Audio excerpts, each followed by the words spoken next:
Welcome back भाई। आप सबका बहुत बहुत स्वागत है हमारे यूट्यूब चैनल पर। तो लास्ट वीडियो बताना आपको कैसी लगी आप सबको। मैंने वो दोबारा से बनाई थी और मैंने उसमें कुछ क्वेश्चन शुरू में ही पूछे थे आपसे। आप प्लीज उसमें जरूर लिखिए कमेंट बॉक्स में। और अगर किसी को और भी किसी टॉपिक से रिलेटेड वीडियो चाहिए हो तो स्पेसिफिक तो मुझे मेंशन कर देना कमेंट में।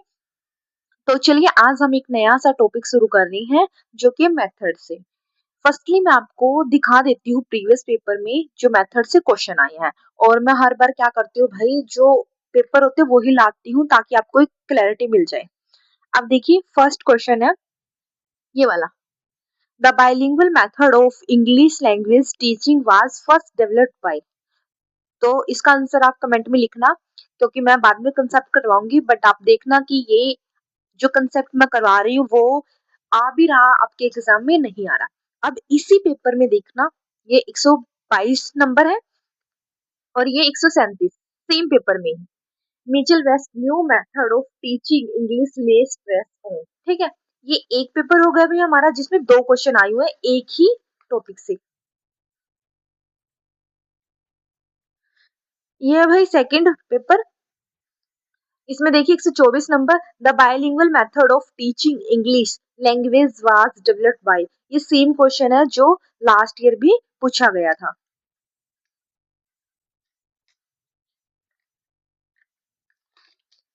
इसके अलावा ये देखिए एक और है। A method of teaching English grammar in which the language is taught not by rules but by uses is. तो ये मेथड है। आपको इनकी कमेंट में लिखने है कि ये कौन सा क्वेश्चन का कौन सा आंसर आएगा। ठीक है, तो दो पेपर में चार क्वेश्चन मैं दिखा चुकी हूँ। अब ये देखिए थर्ड पेपर है ये 94 पे। यहाँ पर ये अप्रोचेस दी हुई है, एक प्रकार का मेथड ही लगा लो। और यहाँ पर फिर उनकी कुछ ना कुछ कैरेक्टरिस्टिक दी हुई है, उनसे हमने बनाना है। जैसे कम्युनिकेशन में हम क्या करते हैं, स्ट्रक्चरल मेथड में क्या करते हैं, सिचुएशनल में क्या करते हैं, बाइलिंगुअल ये बड़ा इनका फेमस है, बाइलिंगुअल ग्रामर ट्रांसलेशन ऐसे वाले। ठीक है, तो यहाँ पर ये है, मैं डिटेल में बताऊंगी बट आपको इनके आंसर लिखनी है।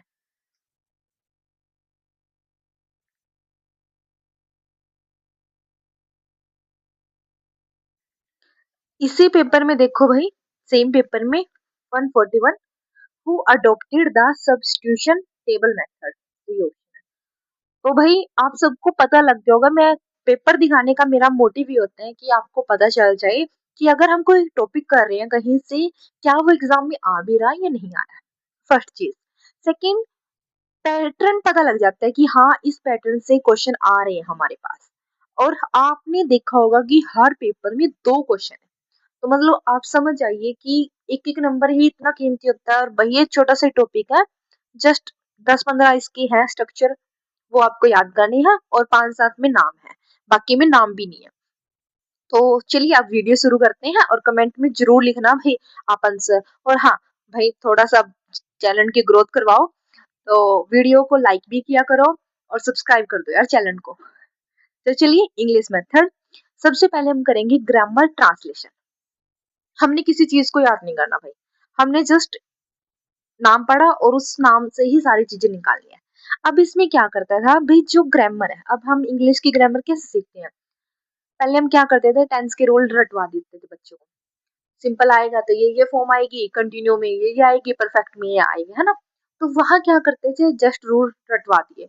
अब हम सबको रूल तो याद है ना, और सारी चीजें पता है कि ये फॉर्म होती है, आईएनजी कहाँ आएगा, ये कहाँ आएगा। बट जब हम एक सेंटेंस खुद से बनाने की बात होती है तो वहां हम थोड़ा सा कमी दिखती है। क्यों? क्योंकि हमने सीखा तो है बट उसकी प्रैक्टिस नहीं की। तो वही चीज है ये। तो ये सबसे क्लासिकल और ओल्डेस्ट मेथड है पढ़ाने का। इसमें क्या है, फोकस करते हैं टीचिंग रूल्स पे। जितने ज्यादा रूल्स पढ़ा दिए बस उसी पे फोकस करते थे। रीडिंग राइटिंग फोकस है, ये चीजें याद रखनी है भाई। इसमें क्या है, ओल्डेस्ट मेथड है, टीचिंग रूल पे होती थी और इसमें रीडिंग राइटिंग होती थी। यानी ना तो हम इसमें सुनते थे कोई, अब क्या ही सुनेंगे, और ना ही इसमें हम बोलने की कोई भी प्रैक्टिस करते थे। स्पीकिंग नोट यूज, इसमें बोलने वाला काम भी नहीं होता था।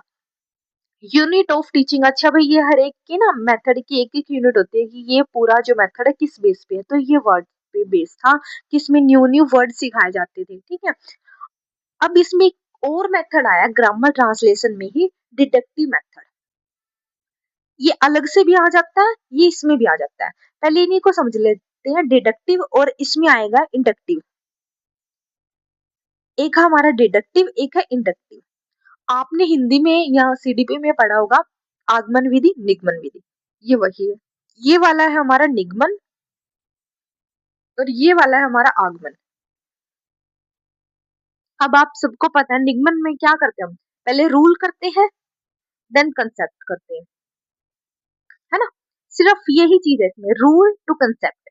रूल क्या होते हैं भाई, रूल हमारे सिंपल होते हैं, मतलब रटने वाली चीज होती है, और देन हम कंसेप्ट में जाते हैं। आगमन में क्या होता है, पहले हमें कंसेप्ट बताया जाता है देन हम रूल की तरफ जाते हैं।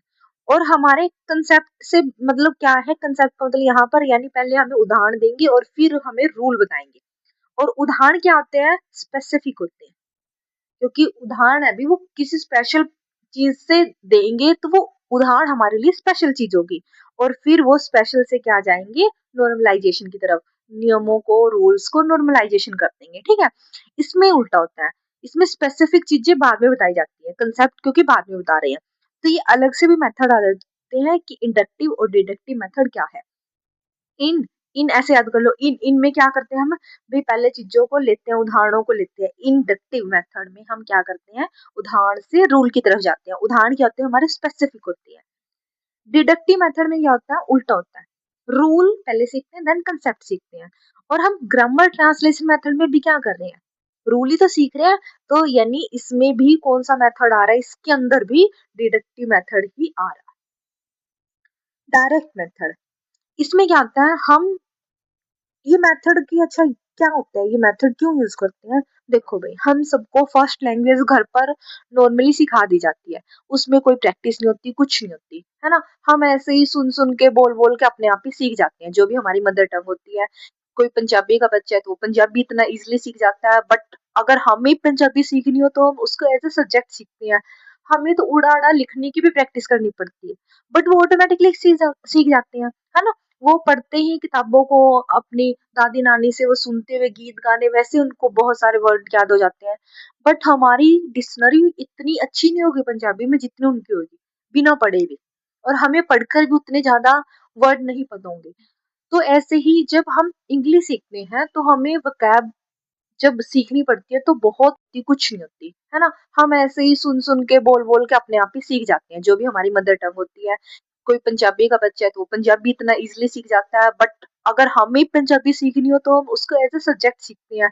हमें तो उड़ा उड़ा लिखने की भी प्रैक्टिस करनी पड़ती है, बट वो ऑटोमेटिकली सीख जाते हैं, है ना। वो पढ़ते ही किताबों को, अपनी दादी नानी से वो सुनते हुए गीत गाने, वैसे उनको बहुत सारे वर्ड याद हो जाते हैं। बट हमारी डिक्शनरी इतनी अच्छी नहीं होगी पंजाबी में जितनी उनकी होगी, बिना पढ़े भी। और हमें पढ़कर भी उतने ज्यादा वर्ड नहीं पता होंगे। तो ऐसे ही जब हम इंग्लिश सीखते हैं तो हमें वोकैब जब सीखनी पड़ती है तो बहुत ज्यादा वर्ड नहीं सीख पाते हम। उसके लिए हमें बहुत ज्यादा प्रैक्टिस भी जरूरत होती है ना। कंटेंट देखते हैं हम कहाँ से कर सकते हैं, तो उसमें मतलब एक सिस्टमेटिक वे से सारी चीजें होती है। ग्रामर ट्रांसलेशन में क्या कर रहे हैं हम कि पहले रूल रटवा दिए देन कंसेप्ट पे आ गए। डायरेक्ट मेथड में क्या करेंगे, कोई भी लैंग्वेज अगर हमें सिखानी है तो वो डायरेक्ट सिखाएंगे, सीधा। नेचुरल मेथड कहते हैं, ये बहुत इंपॉर्टेंट है। कई बार हम नेचुरल मेथड इसको लिखाते हैं, भाई नेचुरल मेथड किसको कहते हैं, डायरेक्ट मेथड को, क्योंकि इसमें कोई भी अलग सी चीज नहीं होती, भाई नेचुरल होती है। एंटी ग्रामर मेथड है, ये ग्रामर हमें कुछ ज्यादा पसंद नहीं आया क्योंकि इसमें रूल थे, इस वजह से इसको लाया गया डायरेक्ट मेथड को, इस वजह से ये क्या है, इसका एंटी है। टारगेट लैंग्वेज यूज्ड, इसमें जो भी हमें लैंग्वेज सिखानी हो उसी पे टारगेट किया जाता है, बाकी लैंग्वेज पे नहीं। और इसमें जैसे इसमें स्पीकिंग का कोई भी यूज नहीं था, बट इसमें हम क्या कर रहे हैं, ओरल एक्टिविटी बहुत ज्यादा करवा रहे हैं, बच्चे को अपॉर्चुनिटी दे रहे हैं ताकि वो बोल ले। जितना ज्यादा बोलेगा यानी उसको उतनी जल्दी लैंग्वेज की पकड़ होगी। इसकी यूनिट ऑफ टीचिंग क्या है, सेंटेंस। उसमें हम क्या कर रहे थे, वर्ड सीख रहे थे, एक एक वर्ड। वर्ड कितने सीख लोगे आप, अब एक लाइन बनाने के लिए भी आपको यानी 5-7 वर्ड सीखने पड़ेंगे। यहाँ हमने सेंटेंस सीख लिए, यानी यूनिट ऑफ टीचिंग क्या है, सेंटेंस है। और इसमें कौन सा मेथड यूज होता है, इंडक्टिव मेथड। इसमें मदर टंग नोट यूज और इसमें मदर टंग यूज होती है। अब देखो भाई, ये तो रूल पे था, ये किस पे था, सीधा ही था। इसमें हम एग्जाम्पल दे रहे थे बच्चों को और नेचुरल तरीके से सिखा रहे थे, टारगेट लैंग्वेज। अब इसमें भी कुछ कमी थी तो इस वजह से ये आ गया। इसमें स्पीकिंग स्पोकिंग हमने ठीक कर दी, हमने बच्चे को फोकस में रख दिया, एक्टिविटी सिखाने लगे, बट अभी भी मजा नहीं आया क्योंकि बहुत बच्चे नहीं सीख पा रहे थे।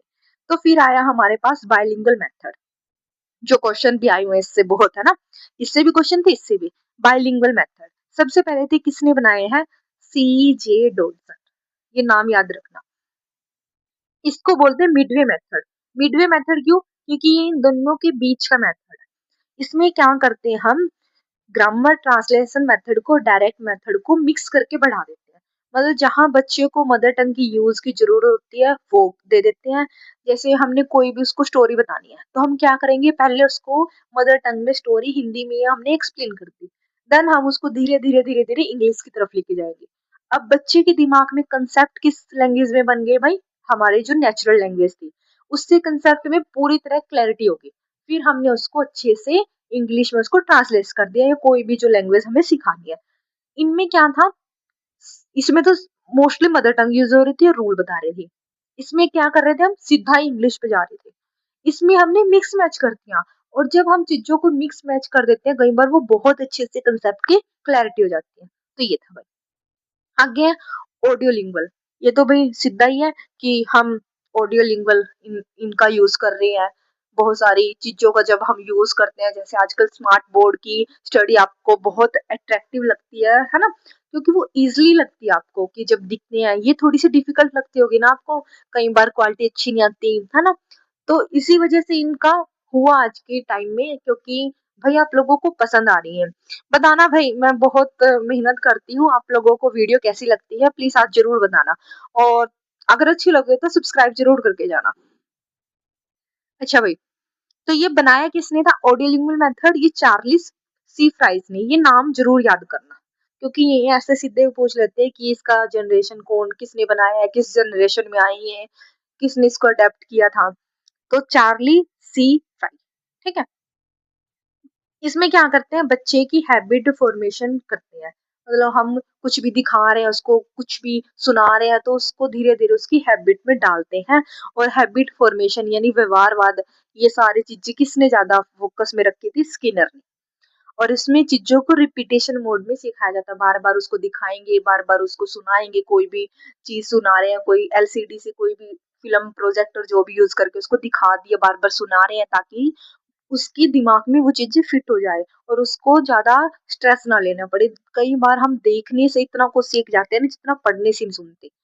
और इसमें लिसनिंग और स्पीकिंग का मेन फोकस था। इसमें कोई राइटिंग का नहीं था, कोई रीडिंग का नहीं था, क्योंकि क्या ही भाई, उसको देखना और सुनना यही तो करने थे ऑडियो लिंगुअल में।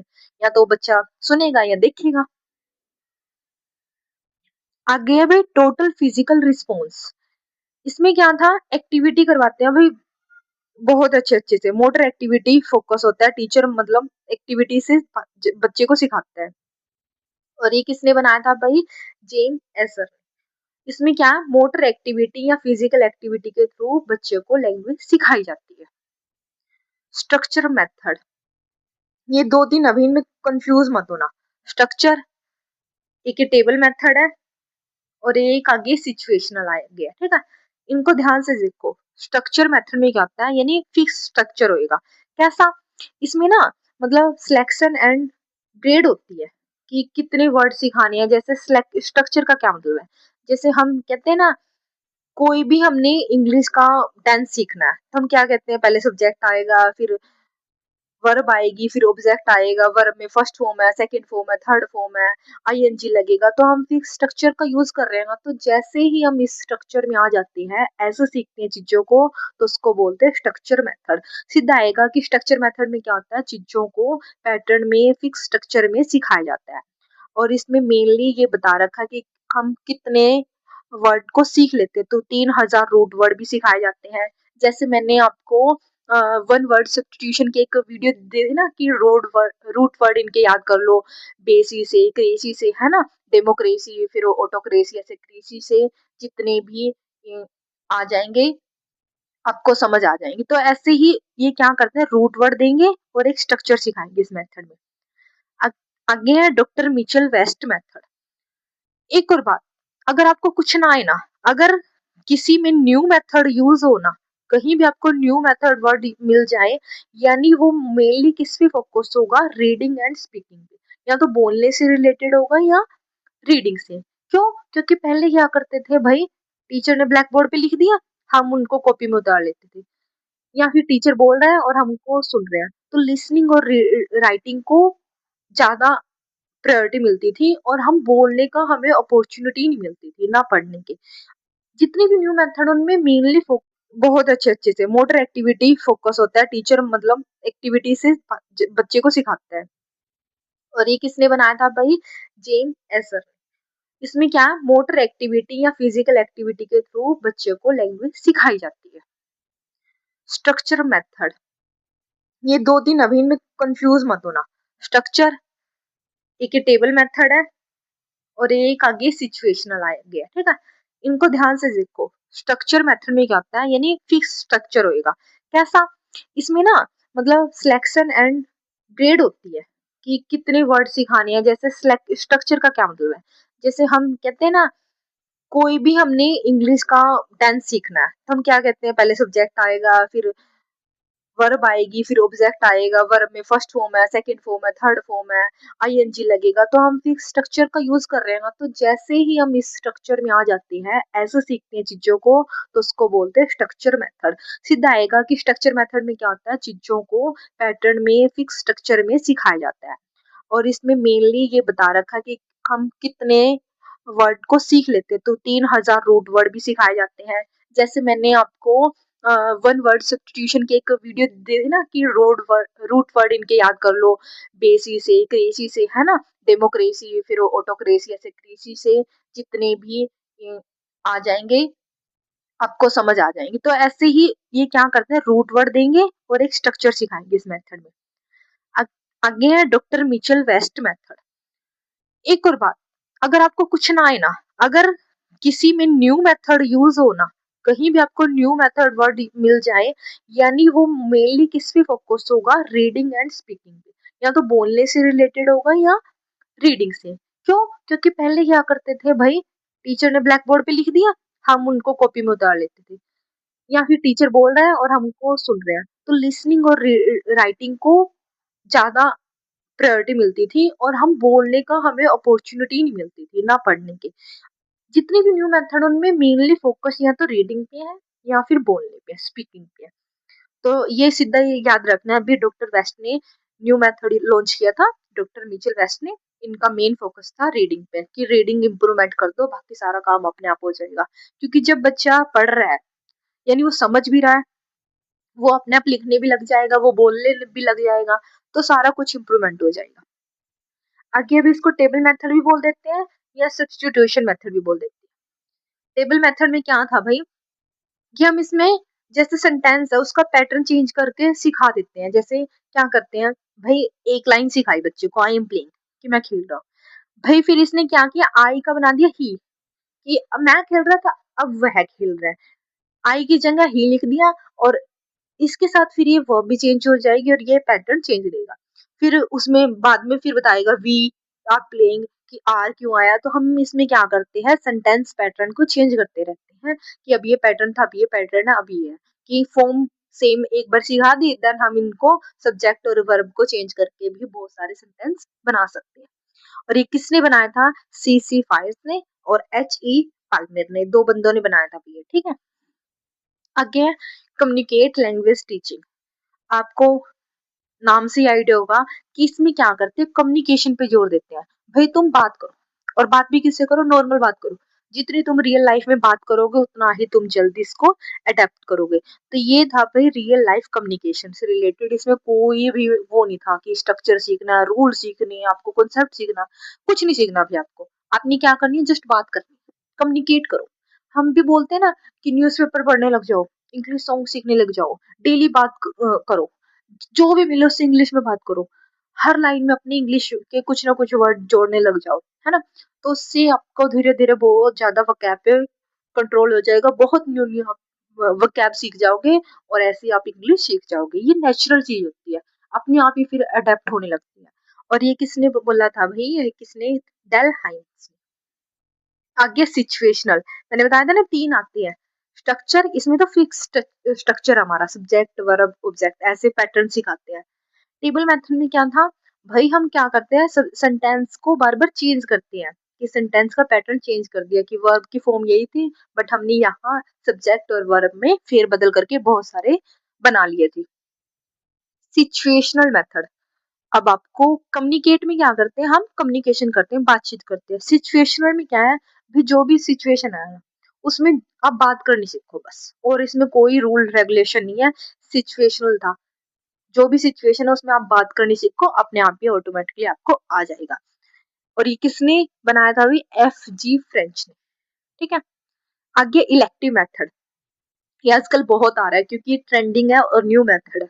इलेक्टिव मेथड में क्या होता है भाई, जितने भी हमने मेथड पढ़े हैं ना, इसमें सारे मिक्स मैच हो जाते हैं। मतलब एक टॉपिक है भाई, कोई भी, जैसे पढ़ा रहे हमें, मैकाले पढ़ा रहे हैं, तो उसमें क्या कर दिया, मैकाले की कोई भी पुरानी वीडियोग्राफी या कुछ भी दिखा दी, तो हमने क्या किया, ऑडियो लिंगुअल का यूज कर लिया। फिर हमने मैकाले से क्वेश्चन आंसर करने हैं, कुछ भी करने हैं, कम्युनिकेशन मेथड यूज कर लिया। फिर हमने उसमें सीधा टीचर ने कुछ बताना है, डायरेक्ट मेथड यूज कर लिया। तो मतलब कई बार हम ना अलग अलग चीजों में अलग अलग मेथड यूज कर लेते हैं, पता ही नहीं है कि कब कौन सा मेथड यूज हो जाए। तो जब हम सारे मेथड को मिक्स कर देते हैं तो उसको बोलते हैं इलेक्टिव मेथड। आ गया नेचुरल मेथड, हमने ये कहाँ पढ़ा था बताना भाई? नेचुरल मेथड ये हमने पढ़ा था डायरेक्ट मेथड में। मैंने कहा था डायरेक्ट मेथड को नेचुरल मेथड भी बोलते हैं। अगर आपको अलग से आ जाए ना कि नेचुरल मेथड किसको कहते हैं, अलग से अगर ये आए डायरेक्ट मेथड को और क्या कहते हैं, तो नेचुरल, अलग से आ जाए नेचुरल मेथड, इसमें क्या होता है, language learning like mother tongue, कि मदर टंग की तरह आपको लैंग्वेज सिखा दी जाती है, मतलब आपकी नॉर्मल लैंग्वेज में आपको दूसरी लैंग्वेज भी सिखा दी जाती है ना? जैसे हमारे टीचर क्या करते हैं, थोड़ा सा पैराग्राफ इंग्लिश में पढ़ा, देन उसको साथ साथ हिंदी में ट्रांसलेट करते रहते हैं ना, आपकी मदर टंग में, हरियाणवी में, पंजाबी में करते रहते हैं, ताकि आपको कंसेप्ट इजिली क्रैक हो जाए, आपको समझ आए। इस वजह से इसमें हम क्या करते हैं, मदर टंग की तरह सिखा देते हैं। और ये इन्होंने अडेप्शन की थी इन चीज की मेथड में, इंग्लिश में, कि ये इन्होंने कहा था भी, एफ रैंके ने, कि जितना आप मदर टंग का यूज करोगे, बच्चा उतनी जल्दी कंसेप्ट से फैमिलियर हो जाता है और उसको चीजें इजिली याद हो जाती है। आगे हमारा प्रोजेक्ट मेथड, ये आपने CDP में भी पढ़ा होगा भाई, प्रयोजना विधि ऐसे कुछ करके। तो प्रोजेक्ट मेथड जो है विलियम किलपैट्रिक ने बनाया था, और ये स्टूडेंट सेंटर बेस होता है। इसमें क्या होता है कि कोई भी हमने टॉपिक चूज करा और वो बच्चे को दे दिया कि इस पे प्रोजेक्ट बना के लाओ, और फिर वो प्रोजेक्ट जो है आपको बोलना भी है, स्पीकिंग भी करनी है उसकी पूरी क्लास में। तो ये बच्चे ही सारी एक्टिविटी करते हैं, इसमें टीचर का कोई ज्यादा रोल नहीं होता। तो ये ओवरऑल स्टूडेंट सेंटर मेथड होता है। आगे टास्क बेस्ड लैंग्वेज, इसमें क्या करते हैं भैया, अच्छा इसकी कोर यूनिट क्या है, टास्क। इसमें पूरा एक टास्क दे दिया जाता है कि आपने ये सारा टास्क करना है।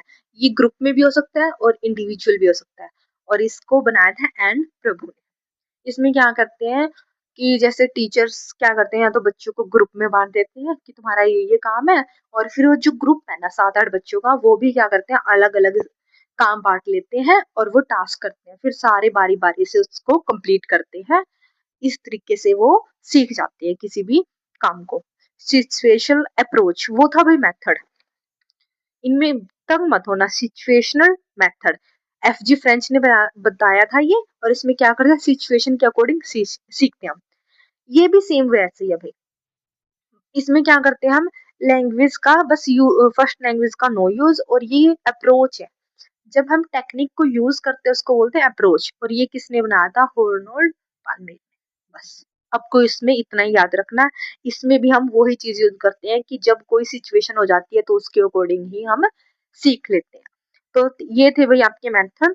स्टार्टिंग में मैंने आपसे जो क्वेश्चन पूछे हैं, 6 के 6 क्वेश्चनों को रिप्लाई करना कमेंट बॉक्स में। आप देखना कि इस वीडियो के लगाने के बाद आप उनके शुरू में आंसर दे पा रहे नहीं दे पा रहे हैं। और अगर आपको कोई भी दिक्कत लगे वीडियो क्वालिटी में, आवाज में, तो मैं इस टॉपिक को दोबारा करवा दूंगी, आप बता देना। और वैसे तो मैंने बहुत अच्छे से अब बनाया है, क्वालिटी मुझे ठीक दिख रही है, बट आप बता देना क्योंकि ये बहुत इंपॉर्टेंट टॉपिक है। यहाँ से मैंने दिखाया हर पेपर में 2 क्वेश्चन आ रहे हैं, तो 2 क्वेश्चन तो भाई बहुत मायने रखते हैं। हम ऐसे भी टॉपिक पढ़ते हैं जहाँ हमें पता ही नहीं होता ये आएगा या नहीं आएगा, आपके सामने है तो मैंने प्रीवियस पेपर इसी वजह से शुरू में रखे हैं ताकि आप वीडियो को लास्ट तक देखें कि ये कितनी इंपॉर्टेंट है। सेकंड बात, आप क्या किया करो, आपने वीडियो देखी एक बार, आपको नहीं समझ आएगा क्योंकि कई बार नया कंसेप्ट नहीं समझ आता है। आप दूसरी बार क्या करो, कॉपी पेन लेके बैठो और साथ-साथ लिखो। क्योंकि जब आप लिखोगे ना, आधे से ज़्यादा काम तो वैसे ही याद हो जाएगा आपको। जस्ट नाम याद करने रह जाएँगे, जिनके थे ना जिन्होंने ये मेथड को बनाया था जैसे सीडी जॉनसन, बस ये याद करने रह जाएँगे, बाकी तो आपको सारा ऐसे ही याद हो जाएगा। तो खुद के नोट्स बनाया करो भाई। और आपको सबको एग्ज़ाम के लिए ऑल द बेस्ट। एग्ज़ाम कभी भी हो, आप अपनी तैयारी करते रहिए बस। Thank you.